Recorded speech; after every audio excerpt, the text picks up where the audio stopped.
Habang igalaw sa atin ba ang pagsayaw? Maayos ba ang tugtugin? Tayo ba'y nasayaw? Para Diyos natin purihin. Laging nasa TikTok, sumasabay sa trending. Walang hiya-hiya, asili sa pag-iling. Pag-usapan na iyang uso, hindi nagpapaawat. Pero pag para sa Diyos, sa iyong bunga ng tamad. Pagdating sa simbahan, ayaw bumalaw. Pag para sa Diyos ay di ka makasayaw. Pero pag sa TikTok ay kain naman ka.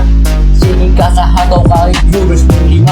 Simpleng palakpak ay hindi pang magawa. Ang tugtugan kay saya tapos ikaw ay tulala. Sumayaw para sa Diyos, yan ang laging tandaan.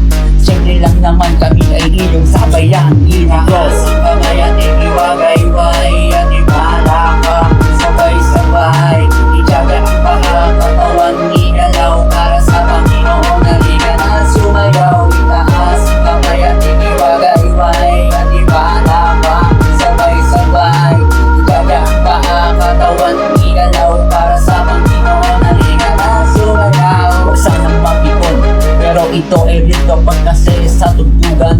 Para kang tuon, hindi ito kasabi, diretso itong patama. Bato-bato sa langit ang tamaan. Buti nga ang sabi ng song leader, sila ay sabayan, ikaw sumusunod. Ha ha ha, boss yarn. Pagtapos ng tugtugan, ewan ko ba sa'yo, una ka pang napagod, wow, aray ko. Pag para sa Diyos ay gawin mong may galak.